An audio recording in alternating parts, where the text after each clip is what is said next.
പ്രിയപ്പെട്ട വിദ്യാർത്ഥികളെ നമസ്കാരം. നമുക്ക് സാമൂഹ്യശാസ്ത്രത്തിൻ്റെ മൂന്നാം ഭാഗവുമായിട്ടാണ് എത്തിയിരിക്കുന്നത്. നമുക്കൊന്നൊരു പുതിയ ക്ലാസ്സിലേക്ക് പോയാലോ? മറ്റ് ക്ലാസ്സുകളൊക്കെ എല്ലാവരും കണ്ടു കഴിഞ്ഞോ? എല്ലാവരും നന്നായി പഠിക്കുക. എല്ലാവർക്കും A+ കിട്ടാൻ പ്രാർത്ഥിക്കാം. നന്നായി ടെക്സ്റ്റ് വായിക്കണം. പിന്നെ ഈ പറയുന്ന കാര്യങ്ങൾ കൂടി എല്ലാവരും ശ്രദ്ധിക്കുക കേട്ടോ. ഇപ്പോൾ ജനാധിപത്യ വ്യവസ്ഥയുടെ അവിഭാജ്യ ഘടകമാണ് രാഷ്ട്രീയ കക്ഷികൾ. ജനാധിപത്യ വ്യവസ്ഥയുടെ അവിഭാജ്യ ഘടകങ്ങളാണ് ഏത്? രാഷ്ട്രീയ കക്ഷികൾ. ഈ രാഷ്ട്രീയ പാർട്ടികൾ എന്നൊക്കെ നിങ്ങൾ കേട്ടിട്ടുണ്ട് അല്ലേ? ഈ രാഷ്ട്രീയ പാർട്ടികൾ പ്രകടന പത്രികകൾ പരിചയപ്പെടുത്തുന്നുണ്ട്. പ്രകടന പത്രികകൾ പരിചയപ്പെടുത്തുന്നു, പൊതുജനാഭിപ്രായം രൂപീകരിക്കുന്നു. ഇപ്പോൾ ദേശീയ കക്ഷികളുമുണ്ട്, സംസ്ഥാന കക്ഷികളുമുണ്ട്. ദേശീയ പാർട്ടികൾ അല്ലെങ്കിൽ സംസ്ഥാന പാർട്ടികൾ. രാജ്യം മുഴുവനും പിന്തുണയുള്ള പാർട്ടികളാണ് ദേശീയ പാർട്ടികൾ. ഏതെങ്കിലും ഒരു സംസ്ഥാനത്ത് മാത്രം പ്രവർത്തിക്കുന്ന പാർട്ടികളാണ് സംസ്ഥാന പാർട്ടികൾ അല്ലെങ്കിൽ സംസ്ഥാന കക്ഷികൾ. ഇപ്പോൾ തെരഞ്ഞെടുപ്പ് കമ്മീഷൻ എന്ന് നിങ്ങൾ കേട്ടിട്ടുണ്ടോ? തെരഞ്ഞെടുപ്പ് കമ്മീഷൻ എന്ന് പറയുന്ന ഒരു സംവിധാനം നമ്മുടെ നാട്ടിലുണ്ട്. ഇപ്പോൾ വളരെ നല്ല രീതിയിലുള്ള തെരഞ്ഞെടുപ്പ് നടത്തുന്നതിന് വേണ്ടിയാണ് തെരഞ്ഞെടുപ്പ് കമ്മീഷൻ ഉള്ളത്. അത് സംസ്ഥാന തെരഞ്ഞെടുപ്പ് കമ്മീഷനും ഉണ്ട്, കേന്ദ്ര തെരഞ്ഞെടുപ്പ് കമ്മീഷനും ഉണ്ട്. ഇപ്പോൾ തെരഞ്ഞെടുപ്പ് കമ്മീഷൻ്റെ ചുമതലകൾ എന്താണെന്ന് നോക്കാം നമുക്ക്. സ്ഥാനാർത്ഥികൾക്കായുള്ള പെരുമാറ്റച്ചട്ടം രൂപീകരിക്കുന്നു. സ്ഥാനാർത്ഥികൾക്ക് വേണ്ടിയുള്ള പെരുമാറ്റച്ചട്ടം രൂപീകരിക്കുന്നു. രാഷ്ട്രീയ പാർട്ടികൾക്കുള്ള പെരുമാറ്റച്ചട്ടം രൂപീകരിക്കുന്നു. തെരഞ്ഞെടുപ്പ് പരാതികൾ പരിശോധിക്കുന്നു. രാഷ്ട്രീയ കക്ഷികൾക്ക് തെരഞ്ഞെടുപ്പ് ചിഹ്നം അനുവദിക്കുന്നു. സ്വതന്ത്ര സ്ഥാനാർത്ഥികൾക്ക് ചിഹ്നം അനുവദിക്കുന്നു. രാഷ്ട്രീയ പാർട്ടികൾക്ക് അംഗീകാരം നൽകുന്നു. ഇതെല്ലാം തെരഞ്ഞെടുപ്പ് കമ്മീഷൻ്റെ ചുമതലകളാണ്. ഒരു നല്ല രീതിയിലുള്ള തെരഞ്ഞെടുപ്പ് നടത്തുക എന്നത് വരെ ഒരു പ്രധാനപ്പെട്ട ചുമതലയാണ്. രാജ്യത്ത് നല്ല രീതിയിലുള്ളൊരു തെരഞ്ഞെടുപ്പ് നടത്തുന്നത് തെരഞ്ഞെടുപ്പ് കമ്മീഷനാണ്. അതുപോലെ ഈ പറഞ്ഞ കാര്യങ്ങളും അതിൽ വരുന്നു. ഇപ്പോൾ നമുക്കൊന്നും കൂടി നോക്കാം. തെരഞ്ഞെടുപ്പുമായി ബന്ധപ്പെട്ട ഘട്ടങ്ങൾ ഏതെല്ലാമാണ്? ഒന്നാമത്തേത് വോട്ടർ പട്ടിക തയ്യാറാക്കൽ അല്ലെങ്കിൽ പുതുക്കൽ. വോട്ടർ പട്ടിക തയ്യാറാക്കൽ അല്ലെങ്കിൽ പുതുക്കൽ. തെരഞ്ഞെടുപ്പ് വിജ്ഞാപനം പുറപ്പെടുവിക്കൽ. നാമനിർദ്ദേശക പത്രിക സ്വീകരിക്കൽ. സൂക്ഷ്മ പരിശോധന. നാമനിർദ്ദേശക പത്രിക പിൻവലിക്കുന്നതിനുള്ള അപേക്ഷകളിൽ തീരുമാനമെടുക്കൽ. അന്തിമ സ്ഥാനാർത്ഥി പട്ടിക തയ്യാറാക്കൽ. തെരഞ്ഞെടുപ്പ്, വോട്ടെണ്ണൽ, ഫലപ്രഖ്യാപനം. അപ്പോൾ ഈ പട്ടിക എല്ലാവരും പഠിച്ചു വെക്കണം കേട്ടോ. അടുത്തൊരു ചോദ്യം, ഗവൺമെൻറ്റിൻ്റെ ഘടകങ്ങൾ. നിയമ നിർമ്മാണ വിഭാഗം. ഇവരെന്ത് ചെയ്യുന്നു? നിയമങ്ങൾ നിർമ്മിക്കുന്നു. നിയമ നിർമ്മാണ വിഭാഗം നിയമങ്ങൾ നിർമ്മിക്കുന്നു. കാര്യനിർവഹണ വിഭാഗം നിയമങ്ങൾ നടപ്പാക്കുന്നു. നീതി ന്യായ വിഭാഗം നിയമങ്ങൾ വ്യാഖ്യാനിക്കുന്നു. ഒന്നുകൂടി പറയുന്നു, നിയമ നിർമ്മാണ വിഭാഗം, കാര്യനിർവഹണ വിഭാഗം, നീതി ന്യായ വിഭാഗം. അപ്പം ഇന്ത്യയിലെ ഗവൺമെൻറ് ഇത് 3 ഘടകങ്ങളാണുള്ളത്. ഇപ്പം നിയമനിർമ്മാണ വിഭാഗത്തിൽ വരുന്നവയാണ് രാഷ്ട്രപതി, ലോകസഭ, രാജ്യസഭ. ഇനി കാര്യനിർവഹണ വിഭാഗത്തിൽ വരുന്നവ രാഷ്ട്രപതി, ഉപരാഷ്ട്രപതി, പ്രധാനമന്ത്രി, മന്ത്രിസഭ, ഉദ്യോഗസ്ഥ വൃന്ദം. ഇനി നീതിന്യായ വിഭാഗത്തിൽ സുപ്രീം കോടതി, ഹൈക്കോടതികൾ, ജില്ലാ കോടതികൾ, സബ് കോടതികൾ, മുൻസിഫ് കോടതികൾ, മജിസ്ട്രേറ്റ് കോടതികൾ. ഈ ഒരു ചാർട്ട് എല്ലാവരും പഠിച്ചു വെക്കണം. മുൻ വർഷങ്ങളിൽ ചോദിച്ചിട്ടുള്ളതാണ് കേട്ടോ. ഇന്ത്യയുടെ നിയമ നിർമ്മാണ വിഭാഗം പാർലമെൻറ്റ് എന്ന പേരിലാണ് അറിയപ്പെടുന്നത്. അപ്പോൾ പാർലമെൻറ്റ് എന്താണ്? ഇന്ത്യയുടെ നിയമ നിർമ്മാണ വിഭാഗമാണ്. രാഷ്ട്രപതി, ലോകസഭ, രാജ്യസഭ എന്നിവ ഇതിൽ ഉൾപ്പെടുന്നു എന്ന് നമ്മൾ പറഞ്ഞു. ലോകസഭ എന്നത് അധോസഭയാണ്, രാജ്യസഭ ഉഭയസഭയുമാണ്. നമുക്ക് ഇവ തമ്മിലുള്ള ഒരു താരതമ്യം ചെയ്യുന്നൊരു പട്ടിക നോക്കാം കേട്ടോ. വെരി ഇമ്പോർട്ടൻ്റ് ആണ്. ലോകസഭ ജനങ്ങൾ നേരിട്ട് തിരഞ്ഞെടുക്കുന്ന 543 അംഗങ്ങൾ അതിലുണ്ട്. ജനങ്ങൾ നേരിട്ട് തിരഞ്ഞെടുക്കുന്നു. നാമനിർദ്ദേശം ചെയ്യപ്പെട്ട 2 അംഗങ്ങൾ ഉണ്ടായിരിക്കും. ജനപ്രതിനിധി സഭ എന്നറിയപ്പെടുന്നു. ഇതിൻ്റെ മറ്റൊരു പേരാണ് ജനപ്രതിനിധി സഭ. 5 വർഷമാണ് കാലാവധി. സ്പീക്കറാണ് അധ്യക്ഷം വഹിക്കുന്നത്. ഈ രാജ്യസഭ നോക്കാം. തിരഞ്ഞെടുക്കപ്പെട്ട 238 അംഗങ്ങളാണ് ഉണ്ടായിരിക്കുക. നാമനിർദ്ദേശം ചെയ്യപ്പെട്ട 12 അംഗങ്ങൾ. സംസ്ഥാനങ്ങളുടെ കൗൺസിൽ എന്ന് അറിയപ്പെടുന്നു. സ്ഥിരം സഭയാണ്. ഉപരാഷ്ട്രപതിയാണ് അധ്യക്ഷം വഹിക്കുന്നത്. ഇന്ത്യയുടെ നീതിന്യായ വിഭാഗത്തിൻ്റെ ഘടന നമ്മളൊന്ന് പറഞ്ഞതാണ്, ഒന്നും കൂടി നോക്കാം. സുപ്രീം കോടതി രാജ്യത്തെ പരമോന്നതമായ നീതിപീഠമാണ്. ഇന്ത്യ മുഴുവൻ ഇതിന് അധികാര പരിധിയുണ്ട്. ചീഫ് ജസ്റ്റിസും ജഡ്ജിമാരുമാണ് അവിടെയുള്ളത്. ഹൈക്കോടതി എന്ന് പറയുന്നത് സംസ്ഥാനത്തെ ഉയർന്ന കോടതിയാണ്. അധികാര പരിധി സംസ്ഥാനമാണ്. സംസ്ഥാനത്തുണ്ടാകുന്ന കേസുകൾ പരിശോധിക്കുന്നു. ഇപ്പം കേരളത്തിലെ ഹൈക്കോടതി എവിടെയാണ്? എറണാകുളത്താണ് കേരളത്തിലെ ഹൈക്കോടതി സ്ഥിതി ചെയ്യുന്നത്. ജില്ലാ കോടതികൾ സിവിലും ക്രിമിനലുമായ കേസുകൾ പരിശോധിക്കുന്നു. ഒന്നും കൂടി, സിവിലും ക്രിമിനലുമായ കേസുകൾ പരിശോധിക്കുന്നു. അധികാര പരിധി റവന്യൂ, ജില്ല. സബ് കോടതികൾ, മുൻസിഫ് കോടതികൾ, മജിസ്ട്രേറ്റ് കോടതികൾ താലൂക്ക് തലത്തിലുള്ള കേസുകൾ പരിശോധിക്കുന്നു. നമ്മുടെ നാട്ടിലെ പൊതുസ്ഥാപനങ്ങൾ എന്തെല്ലാമാണെന്ന് നിങ്ങൾക്കറിയാമല്ലോ. വിദ്യാലയങ്ങളുണ്ട്, സബ് രജിസ്റ്റർ ഓഫീസുകളുണ്ട്, വില്ലേജ് ഓഫീസുകൾ, താലൂക്ക് ഓഫീസുകൾ, നഗരസഭാ ഓഫീസുകൾ, അങ്ങനെ നിരവധി പൊതുസ്ഥാപനങ്ങളുണ്ട്. അവയുടെ ധർമ്മങ്ങളും നിങ്ങൾക്കറിയാം, സേവനങ്ങൾ അറിയാം. അപ്പോൾ വില്ലേജ് ഓഫീസിൽ നമുക്ക് വരുമാന സർട്ടിഫിക്കറ്റ് ലഭിക്കുന്നു. വിദ്യാലയങ്ങളിൽ സൗജന്യമായിട്ടുള്ള വിദ്യാഭ്യാസം ലഭിക്കുന്നു. ഇത്തരത്തിലുള്ള കാര്യങ്ങൾ നിങ്ങൾക്ക് അറിയാം അല്ലേ. പൊതുസ്ഥാപനങ്ങൾ എന്ന് പറഞ്ഞാൽ ഇതെല്ലാമാണ്. ഒരു ഇമ്പോർട്ടൻറ്റ് ക്വസ്റ്റ്യൻ ആണ്, പൊതുഭരണത്തിൻ്റെ പ്രാധാന്യം എന്താണ്? പൊതുഭരണത്തിൻ്റെ പ്രാധാന്യം, ഒന്ന്, ജനക്ഷേമം ഉറപ്പാക്കുന്നു. എന്താണ്? ജനക്ഷേമം ഉറപ്പാക്കുന്നു. ജനകീയ പ്രശ്നങ്ങൾക്ക് പരിഹാരം കാണുന്നു. സാധനങ്ങളും സേവനങ്ങളും ലഭ്യമാക്കുന്നു. ഗവൺമെൻറ് നയങ്ങൾ രൂപപ്പെടുന്നു. അപ്പോൾ ഒന്നും കൂടി പറയുന്നു, പൊതുഭരണത്തിൻ്റെ പ്രാധാന്യം. ഗവൺമെൻറ് നയങ്ങൾ രൂപപ്പെടുത്തുന്നു. സാധനങ്ങളും സേവനങ്ങളും ലഭ്യമാക്കുന്നു. ജനകീയ പ്രശ്നങ്ങൾക്ക് പരിഹാരം കാണുന്നു. ജനക്ഷേമം ഉറപ്പാക്കുന്നു. മറ്റൊരു പ്രധാനപ്പെട്ട ക്വസ്റ്റ്യൻ ആണ് സർവീസുമായി ബന്ധപ്പെട്ട് വരുന്നത്. അഖിലേന്ത്യാ service, all India civil service, കേന്ദ്ര സർവീസ്, സെൻട്രൽ സർവീസ്, സംസ്ഥാന സർവീസ്, സ്റ്റേറ്റ് സർവീസ്. 3 തരം സർവീസാണ്.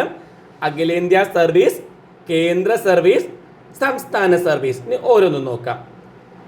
അഖിലേന്ത്യാ സർവീസ് ദേശീയ തലത്തിൽ തിരഞ്ഞെടുക്കുന്നു. കേന്ദ്ര സർവീസിലോ സംസ്ഥാന സർവീസിലോ നിയമിക്കപ്പെടുന്നു. ഇപ്പം IAS, IPS ഇതൊക്കെ അഖിലേന്ത്യാ സർവീസാണ്. ഇനി കേന്ദ്ര സർവീസ് ദേശീയ തലത്തിൽ തിരഞ്ഞെടുക്കുന്നു. കേന്ദ്ര ഗവൺമെൻറ്റിന് മാത്രം അധികാരമുള്ള ഭരണവകുപ്പുകളിൽ നിയമിക്കുന്നു. IFS, അതുപോലെ തന്നെ IPS, ഇന്ത്യൻ പോസ്റ്റൽ സർവീസാണ് കേട്ടോ അത്.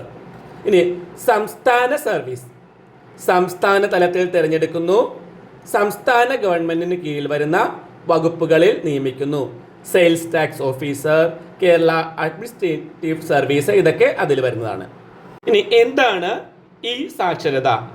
ഇൻ്റർനെറ്റ്, ഇലക്ട്രോണിക് സാങ്കേതിക വിദ്യയുമായി ബന്ധപ്പെട്ട പ്രാഥമികമായ അറിവാണ് ഈ സാക്ഷരത. ഇൻ്റർനെറ്റ്, ഇലക്ട്രോണിക് സാങ്കേതിക വിദ്യയുമായി ബന്ധപ്പെട്ട പ്രാഥമിക അറിവാണ് ഈ സാക്ഷരത.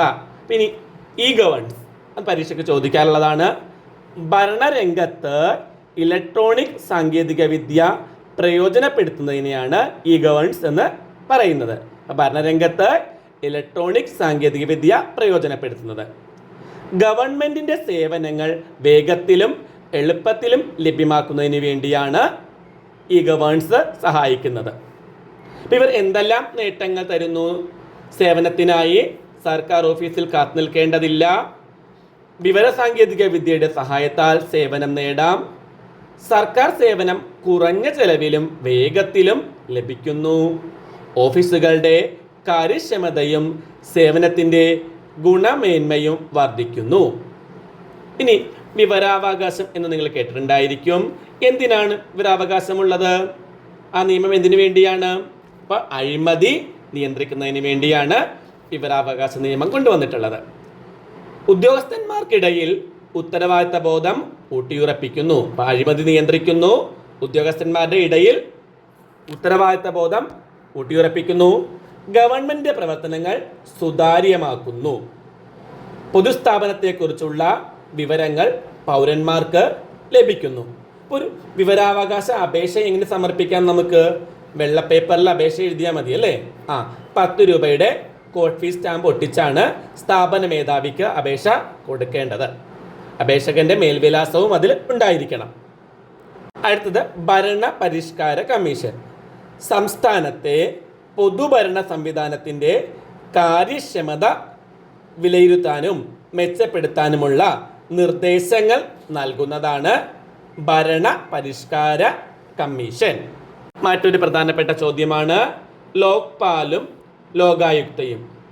അഴിമതി ഭരണത്തിലോ ഉദ്യോഗസ്ഥ തലത്തിലോ രാഷ്ട്രീയ തലത്തിലോ സംഭവിച്ചാൽ അവ തടയുന്നതിനുള്ള സ്ഥാപനങ്ങളാണ്. അപ്പോൾ അഴിമതി ഭരണതലത്തിലോ ഉദ്യോഗസ്ഥ തലത്തിലോ രാഷ്ട്രീയ തലത്തിലോ സംഭവിച്ചാൽ അവ തടയുന്നതിനുള്ള സ്ഥാപനങ്ങളാണ് ലോക്പാലും ലോകായുക്തയും. ഇപ്പം ലോകായുക്ത എന്ന് പറയുന്നത് സംസ്ഥാന തലത്തിലാണ് വരുന്നത്, ദേശീയ തലത്തിലാണ് ലോക്പാൽ വരുന്നത്. Central vigilance commission. ഗവൺമെൻറ് ഓഫീസുകളിലെ അഴിമതിയെക്കുറിച്ച് അന്വേഷിക്കുന്നതിനുള്ള ചുമതലയാണ് വിജിലൻസിനുള്ളത്. കേന്ദ്ര ഗവൺമെൻറ് ഓഫീസുകളുമായി ബന്ധപ്പെട്ട് വിജിലൻസ് കേസുകളിൽ അന്വേഷണം നടത്തി നടപടികൾ സ്വീകരിക്കുക എന്നതാണ് സെൻട്രൽ വിജിലൻസ് കമ്മീഷൻ്റെ ചുമതല. അപ്പോൾ കേന്ദ്ര ഗവൺമെൻറ് ഓഫീസുകളിൽ അവിടെ വിജിലൻസ് കേസുകളുമായി ബന്ധപ്പെട്ട് അന്വേഷണം നടത്തി നടപടികൾ സ്വീകരിക്കുന്ന ആരാണ്? Central vigilance commission. ഓംബുഡ്സ്മാൻ. ജനപ്രതിനിധികളോ ഉദ്യോഗസ്ഥരോ അഴിമതി, സ്വജനപക്ഷപാതം, ധനദുർവിനിയോഗം തുടങ്ങിയവ നടത്തിയാൽ പരാതി നൽകാനുള്ള ഒരു സംവിധാനമാണ് ഓംബുഡ്സ്മാൻ. അപ്പോൾ ആരെല്ലാമാണ്? ജനപ്രതിനിധികൾ, ഉദ്യോഗസ്ഥന്മാർ. ഇവരെന്ത് ചെയ്യണം? അഴിമതിയോ സ്വജനപക്ഷപാതമോ ധന ദുർവിനിയോഗമോ നടത്തിയാൽ പരാതി കൊടുക്കുന്നതാണ്. പരാതി നമുക്ക് എവിടെ കൊടുക്കാം? ഈ ഓംബുഡ്സ്മാനിൽ കൊടുക്കാം. പരാതി ലഭിച്ചാൽ ആരെയും വിളിച്ചു വരുത്തി അന്വേഷണം നടത്താനുള്ള ശുപാർശ ചെയ്യാൻ ആർക്കധികാരമുണ്ട്? ഈ ഓംബുഡ്സ്മാന് അധികാരമുണ്ട്. അടുത്ത അധ്യായം ഇന്ത്യൻ ഭരണഘടന മൗലിക അവകാശങ്ങൾ. മൗലിക അവകാശങ്ങൾ എന്താണ്? യാതൊരു കാരണവശാലും ഈ മൗലിക അവകാശങ്ങൾ നിഷേധിക്കാൻ പാടില്ല. പൂർണ്ണമായ വ്യക്തിത്വ വികാസത്തിന് അനിവാര്യമായവയാണവ. പൂർണ്ണമായ വ്യക്തിത്വ വികാസത്തിന് അനിവാര്യമായവ. അന്തസ്സോടെയുള്ള ജീവിതം നയിക്കുന്നതിനാവശ്യമായ അവകാശങ്ങൾ നമ്മുടെ നാട്ടിലുണ്ട് അല്ലേ? അപ്പോൾ മൗലിക അവകാശങ്ങൾ ഏതെല്ലാമാണെന്ന് നോക്കാം. സമത്വത്തിനുള്ള അവകാശം, ഇമ്പോർട്ടൻ്റ് ചോദ്യമാണ് കേട്ടോ.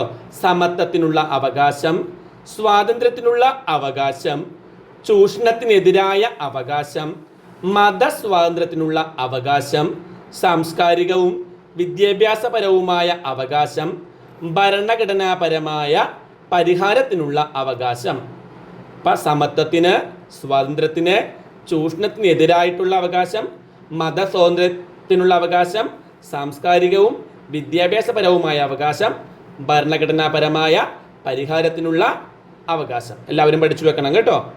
ഇതിൽ തന്നെ പ്രധാനപ്പെട്ട മറ്റൊരു ചോദ്യമായിട്ട് ചോദിക്കാറുള്ളതാണ് സമത്വത്തിനുള്ള അവകാശം. നോക്കാം. സമത്വത്തിനുള്ള അവകാശത്തിൽ വിവേചനം നിരോധിക്കൽ, അവസര സമത്വം ഉറപ്പാക്കൽ, സ്ഥാനപ്പേരുകൾ നിർത്തലാക്കൽ, തൊട്ടുകൂടായ്മ നിർത്തലാക്കൽ, നിയമത്തിന് മുന്നിലെ സമത്വം, ഇതെല്ലാം സമത്വാവകാശത്തിൽ വരുന്നതാണ് കേട്ടോ. അപ്പം വിവേചനം നിരോധിക്കൽ, അവസര സമത്വം ഉറപ്പാക്കൽ, സ്ഥാനപ്പേരുകൾ നിർത്തലാക്കൽ, തൊട്ടുകൂടായ്മ നിർത്തലാക്കൽ, നിയമത്തിന് മുന്നിലെ സമത്വം. അടുത്തത് സ്വാതന്ത്ര്യത്തിനുള്ള അവകാശം. സംസാരത്തിനും ആശയ പ്രകടനത്തിനുമുള്ള സ്വാതന്ത്ര്യം. സംസാരിക്കാൻ, അതുപോലെ ആശയങ്ങൾ പ്രകടിപ്പിക്കാനുള്ള സ്വാതന്ത്ര്യം. സമാധാനപരമായി ആയുധമില്ലാതെ സമ്മേളിക്കാനുള്ള സ്വാതന്ത്ര്യം. സമാധാനപരമായി ആയുധമില്ലാതെ സമ്മേളിക്കാനുള്ള സ്വാതന്ത്ര്യം. ഏത് തൊഴിലിലും വ്യാപാരം, വാണിജ്യം എന്നിവയിലും ഏർപ്പെടാനുള്ള സ്വാതന്ത്ര്യം. ഏത് തൊഴിൽ ചെയ്യാനുമുള്ള സ്വാതന്ത്ര്യം.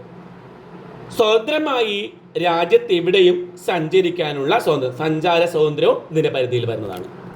ക്ഷേമരാഷ്ട്രം എന്ന ലക്ഷ്യം സാക്ഷാത്കരിക്കാൻ നിർദ്ദേശക തത്വങ്ങൾ ലക്ഷ്യമിടുന്നു. അപ്പം നിർദ്ദേശക തത്വങ്ങൾ എന്തിനു വേണ്ടിയാണ്? ക്ഷേമരാഷ്ട്രം എന്ന ലക്ഷ്യം സാക്ഷാത്കരിക്കാൻ വേണ്ടിയുള്ളവയാണ്. അവകാശ പത്രിക എന്നാൽ എന്താണെന്ന് നോക്കാം. എല്ലാ ജനാധിപത്യ രാജ്യങ്ങളും പൗരന് ഉറപ്പു നൽകുന്ന അവകാശങ്ങളുടെ ഒരു പട്ടിക ഭരണഘടനയിൽ ഉൾപ്പെടുത്തിയിട്ടുണ്ട്. ഈ അവകാശങ്ങളുടെ പട്ടികയെയാണ് അവകാശ പത്രിക എന്ന് പറയുന്നത്. ഇന്ത്യയിലെ അവകാശ പത്രിക മൗലിക അവകാശങ്ങൾ എന്ന പേരിലാണ് അറിയപ്പെടുന്നത്. അപ്പോൾ അവകാശ പത്രിക എന്ന് പറഞ്ഞാൽ ഇന്ത്യയിൽ അത് മൗലിക അവകാശങ്ങളാണ് കേട്ടോ. ഇന്ത്യൻ ഭരണഘടനയുടെ ഭാഗം 3 മൗലികാവകാശങ്ങൾ ഉൾപ്പെടുത്തിയിരിക്കുന്നത്. ചൂഷണത്തെ ഇല്ലാതാക്കുന്നതിന് ഭരണഘടന മുന്നോട്ട് വെക്കുന്ന നടപടികൾ എന്തെല്ലാമാണ് നോക്കാം. നിർബന്ധിത തൊഴിൽ, മനുഷ്യ കച്ചവടം എന്നിവ നിരോധിച്ചിരിക്കുന്നു. നിർബന്ധിത തൊഴിൽ, മനുഷ്യ കച്ചവടം എന്നിവ നിരോധിച്ചിട്ടുണ്ട്. വ്യവസായശാലകൾ, ഖനികൾ തുടങ്ങിയ അപകടകരമായ മേഖലകളിൽ 14 വയസ്സിൽ താഴെയുള്ള കുട്ടികളെ പണിയെടുപ്പിക്കുന്നത് നിരോധിച്ചിട്ടുണ്ട്. അത് രണ്ടും നോക്കിക്കൊള്ളണം കേട്ടോ.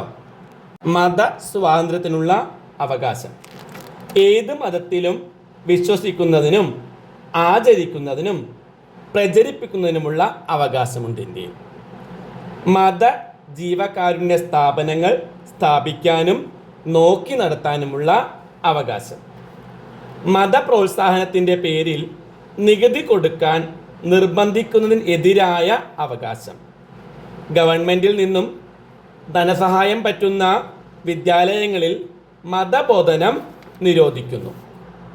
ന്യൂനപക്ഷങ്ങൾക്ക് നൽകിയിരിക്കുന്ന പ്രത്യേക അവകാശങ്ങൾ എന്തെല്ലാം? ന്യൂനപക്ഷങ്ങൾക്ക് ഭാഷ, ലിപി, സംസ്കാരം എന്നിവ സംരക്ഷിക്കാനും പരിപോഷിപ്പിക്കാനും അവകാശമുണ്ട്. ന്യൂനപക്ഷങ്ങൾക്ക് ഭാഷ, ലിപി, സംസ്കാരം എന്നിവ സംരക്ഷിക്കാനും പരിപോഷിപ്പിക്കാനും അവകാശമുണ്ട്.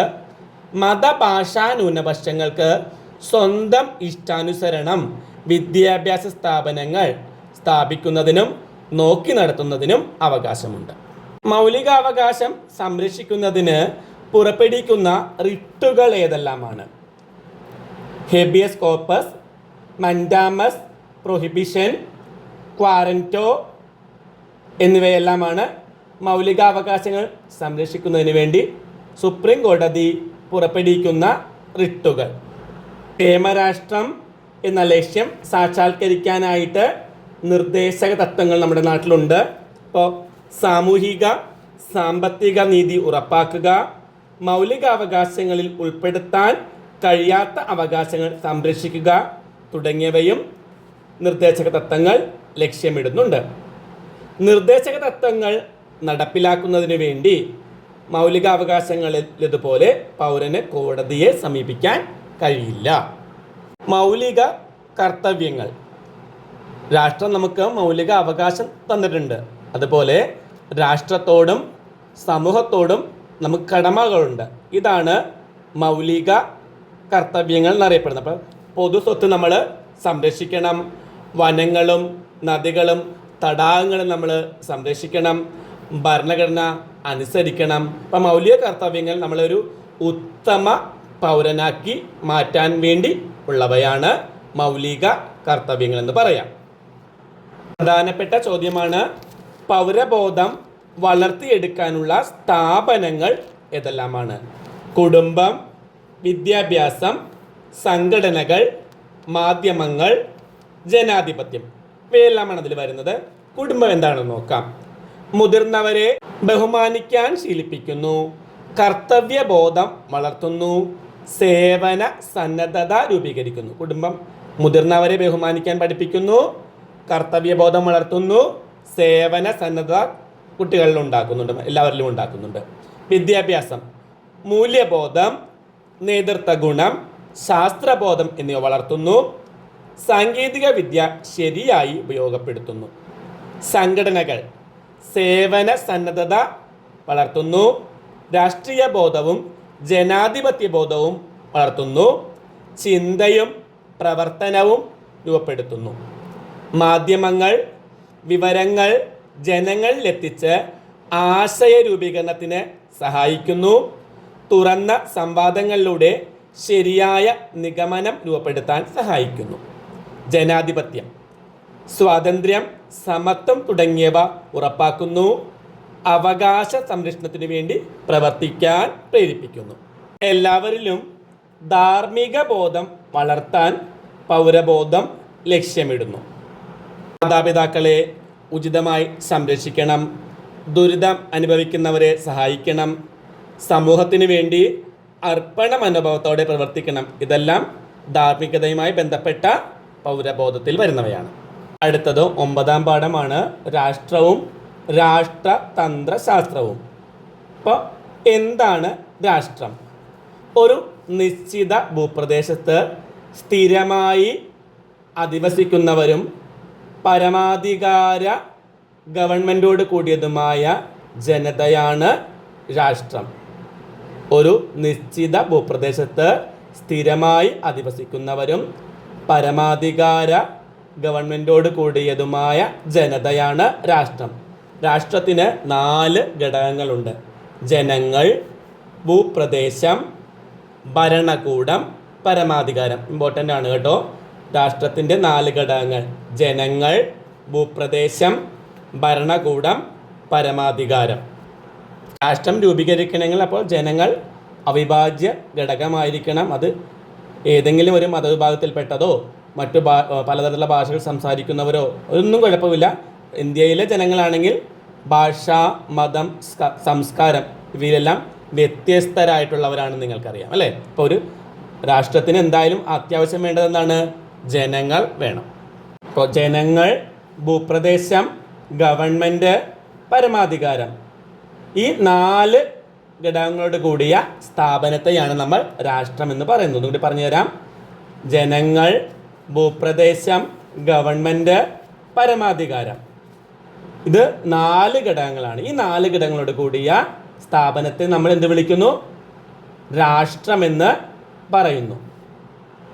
പരമാധികാരം ആഭ്യന്തര തലവുമുണ്ട്, ബാഹ്യതലവുമുണ്ട്. അപ്പം ആഭ്യന്തര തലത്തിൽ രാഷ്ട്രത്തിൻ്റെ ഭൂപ്രദേശ പരിധിക്കുള്ളിൽ വരുന്ന കാര്യങ്ങൾ തീരുമാനമെടുക്കുന്നു. രാജ്യത്തിൻ്റെ അല്ലെങ്കിൽ രാഷ്ട്രത്തിൻ്റെ ഭൂപ്രദേശ പരിധിക്കുള്ളിൽ വരുന്ന കാര്യങ്ങൾ തീരുമാനമെടുക്കാൻ കഴിയുന്നത് ആഭ്യന്തര തലമാണ്.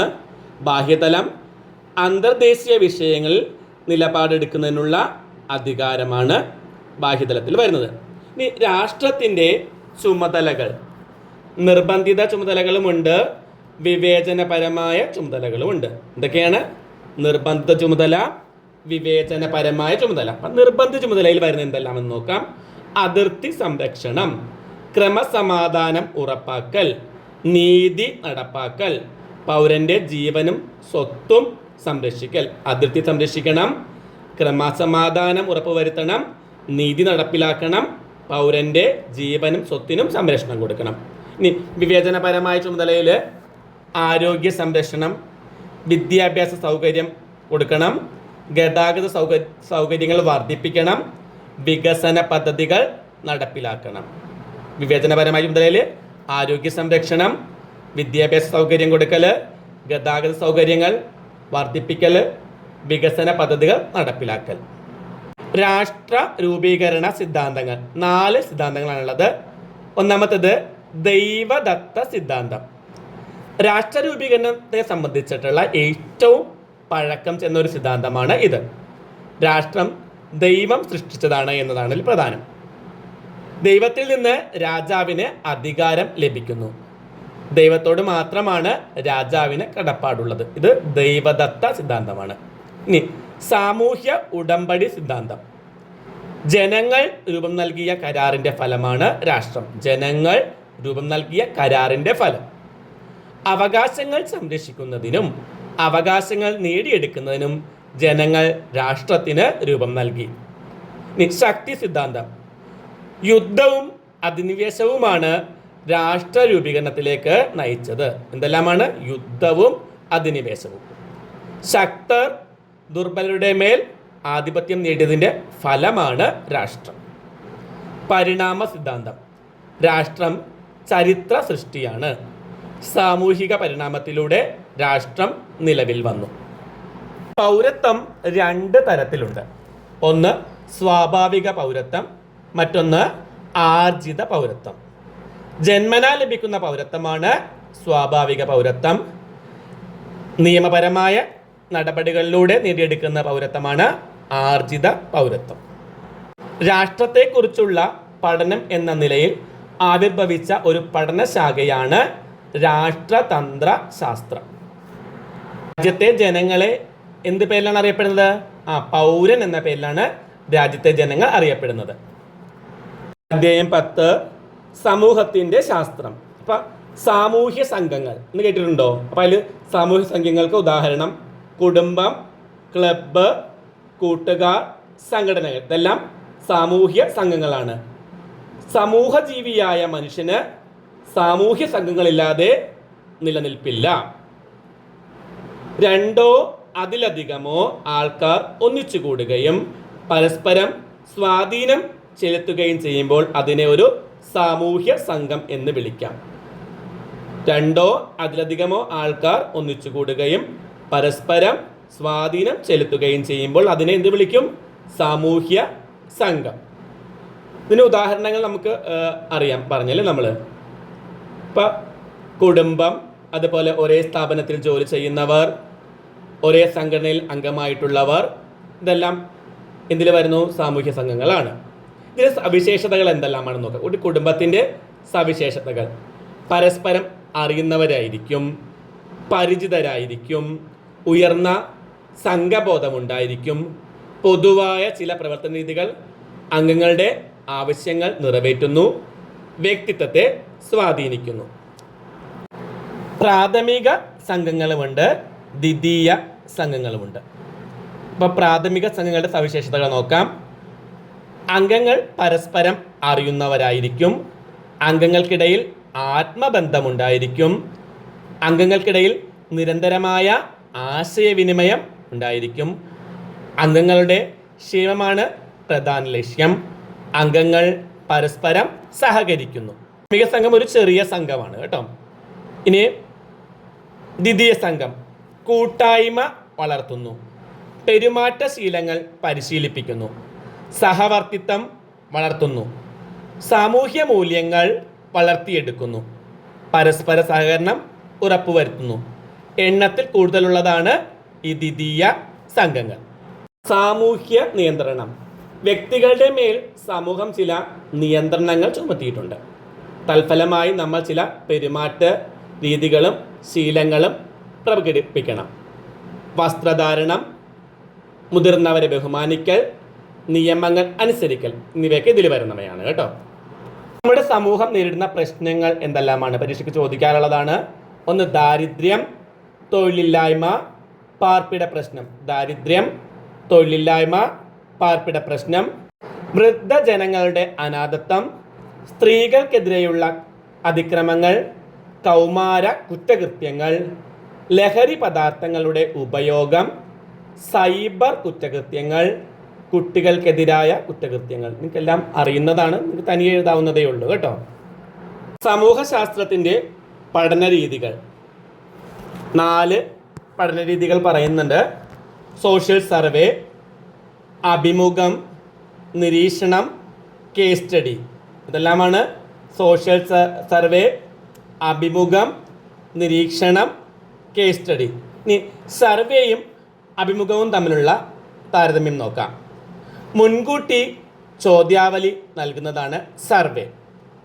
പ്രതികർത്താക്കൾ വിവരങ്ങൾ രേഖപ്പെടുത്തുന്നു. മുൻകൂട്ടി ചോദ്യങ്ങൾ നൽകുന്നു, പ്രതികർത്താക്കൾ വിവരങ്ങൾ രേഖപ്പെടുത്തുന്നു. അഭിമുഖം ഉചിതമായ ചോദ്യങ്ങൾ ഒരുക്കി വാമൊഴിയായി വിവരശേഖരണം നടത്തുന്നു. ഗവേഷകൻ വിവരങ്ങൾ രേഖപ്പെടുത്തുന്നു. ഉടൻ തന്നെ അടുത്തൊരു ക്ലാസ്സുമായി കാണാം. അതുവരെ എല്ലാവർക്കും നമസ്കാരം. എല്ലാവരും ഷെയർ ചെയ്യുക, ലൈക്ക് ചെയ്യുക, സബ്സ്ക്രൈബ് ചെയ്യുക.